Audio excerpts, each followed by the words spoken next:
안녕하십니까, 이정재입니다. 이번 시간에는 저번 시간에 배웠던 이 병약론을 실제로 적용시키는 방법에 관해서 여러분들에게 교육 한번 해보도록 하겠습니다. 자, 우선 병약론 하면 잘 생각해 보세요. 순환의 원리와 기세 균형의 원리였어요. 자, 순환은 어떻게 한다 그랬죠? 제가 저번 시간에 말씀드렸듯이 양목은 음화로, 양은 음으로, 음은 양으로 순환한다 그랬죠, 그죠? 거기에 따라서 우리 오행의 순환도를 볼 수 있는데요. 오행의 순환은 이렇게 합니다. 간목과 인목은 양목이니까 정화와 사화, 음화로 순환하는 거예요. 정화와 사화는 음화니까 무토와 진토, 술토로 순환하는 겁니다. 양토죠. 이 양토는 음금으로 순환하겠죠. 그래서 신금과 유금으로 순환하는 거예요. 신금과 유금은 양수인 임수와 자수로 순환하는 것이고요. 임수와 자수는 음목인 을목과 묘목으로 순환을 하게 되겠죠. 을목과 묘목은 음목이니까 양화로 순환하겠죠. 그래서 병화와 오화로, 병화와 오화는 양화니까 음토로 순환하겠죠. 그래서 기토와 미토, 축토로 순환을 하게 되는 거예요. 그리고 이 기토와 미토, 축토는 음토죠. 그래서 양금인 경금과 신금으로 순환하고요. 경금과 신금은 양금이니까 음수인 계수와 해수로 순환을 하는 것이에요. 그리고 이 계수와 해수는 음수니까 다시 양목인 간목과 인목으로 순환을 하는 것이죠. 그래서 이렇게 순환을 해서요, 다시 원위치로 계속 순환을 하는 것, 이것을 우리는 오행의 순환이라고 얘기를 해요. 사주 역시도 이 오행의 순환을 볼 줄 알아야지만 판단할 수 있고요. 병약론 같은 경우는 이 오행의 순환을 모르면 절대 판단할 수 없으니까 여러분들 이거 반드시 기억하셔야 돼요. 자, 다음으로요, 두 번째로 기세를 판단하는 법을 익히셔야 된다 그랬죠. 기세 균형의 원리니까요. 기세를 판단할 때는 어떻게 판단하냐면요, 목오행의 기세는 수오행의 기세에다가 목오행의 기세를 더한 것이 목오행의 기세예요. 그리고 화오행의 기세는 목오행의 기세와 화오행의 기세를 더한 것이 화오행의 기세다라는 거예요. 토오행의 기세는 화오행의 기세에다 토오행의 기세를 더한 것을 토오행의 기세라고 얘기를 하는 것이고요. 금오행의 기세는 토와 금을 더한 기세를 금이라고 얘기를 하는 거예요. 수 역시도 마찬가지입니다. 수오행의 기세는 금오행에다가 수오행의 기세를 더한 기세를 수오행의 기세다라고 얘기해요. 이 기세가 균형을 이루어야 된다는 거예요. 그게 병약론의 가장 중요한 포인트예요. 병약론이라는 것이 사주의 병과 거기에 맞는 약을 찾는 이론이잖아, 그죠? 그러니까 우리 이거 용신할 때, 희신할 때 여러분들 많이 찾아보셨죠? 자, 이 기세 판단법 반드시 이해하셔야 돼요. 실제로 적용을 한번 해보도록 할게요. 이런 사주가 있다라고 가정을 한번 해볼게요. 뭐 이거 말고도 정격인 사주는 어느 사주에나 다 적용이 되는 이론들입니다. 똑같이 결과가 나오게 돼 있어요. 왜? 이 사주학은 학문이니까. 학문은요, 내가 어느 위치 어디에 가더라도 똑같은 결과가 나올 때 그게 학문적인 가치가 있는 것이죠. 때에 따라서 달라지게 되면 그건 학문적인 가치가 없는 것이에요. 자, 적용을 한번 해볼게요. 간목은 양목이죠. 제가 음화로 순환한다 그랬죠. 간목 주변에 있는 음화는 사화가 있어요.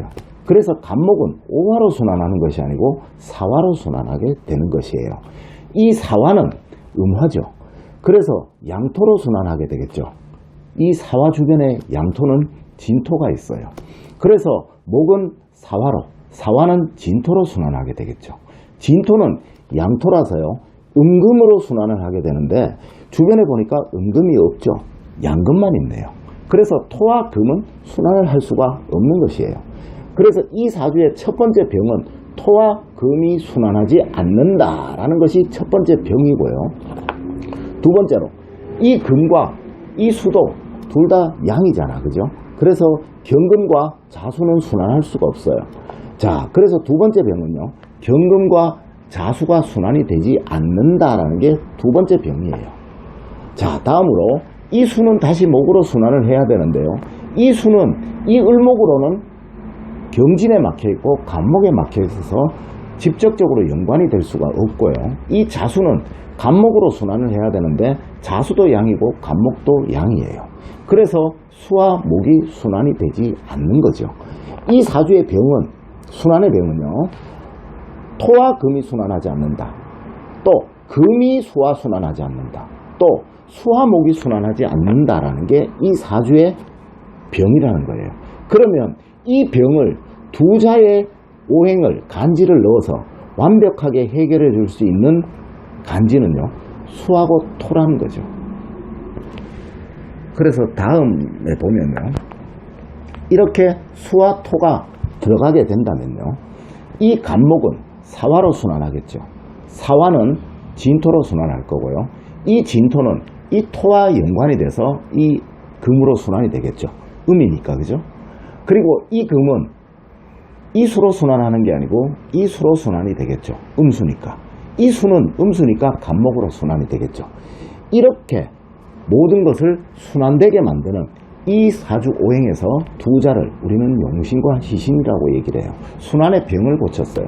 그렇다면 이 순환이 정확하게 되었는지, 우리가 용신과 시신을 정확하게 찾았는지를 아까 말씀드린 기세균형의 원리로 판단해 보도록 할게요. 이 수와 토를 넣었을 때, 아까와 똑같은 사주입니다. 수와 토를 넣었을 때 목오행의 기세는 수오행 더하기 목오행이라 그랬잖아, 그죠? 목오행의 기세는, 수오행의 기세는 여기 수와 자수가 있어요. 그래서 이라는 기세가 있는 것이고요. 목오행의 기세는 간목과 을목이 있어요. 그래서 이라는 기세가 있는 거예요. 두 기세를 더하니까 사라는 기세가 나오게 되겠죠.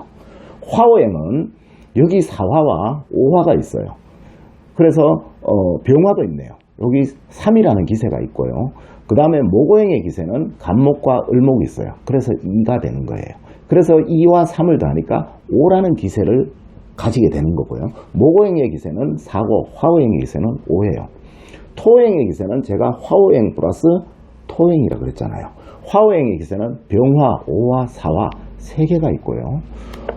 토오행의 기세는 여기 진토와 후천운인 요 토가 있어요. 그래서 2가 되겠죠. 합쳐서 5가 되는 거예요.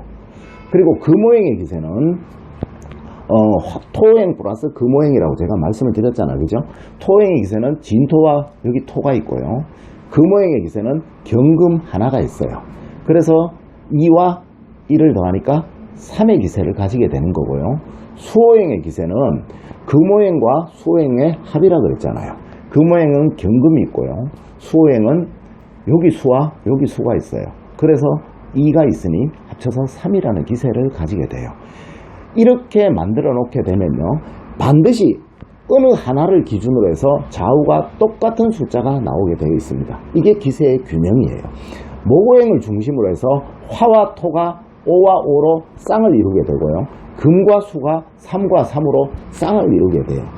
이 이론은 어떠한 전격에서도 반드시 적용이 되고요. 정확한 용신과 희신을 찾았다면 반드시 이렇게 만들게 되면 그 기세가 어느 하나의 오행을 중심으로 좌우가 대칭이 되게 돼 있어요. 이것을 기세의 균형이라고 얘기를 하는 거예요. 그래서 병약론은 아까 말씀드린 오행의 순환과 다음으로 이 기세의 균형을 찾아서 완벽하게 용신과 희신을 찾는 이론, 이것을 우리는 병약론이라고 얘기를 하는 것이에요. 앞으로 이 케이스는 많이 적용을 하면서 여러분들한테 익혀드리도록 할게요. 오늘은 이것으로 마치겠습니다. 수고하셨습니다.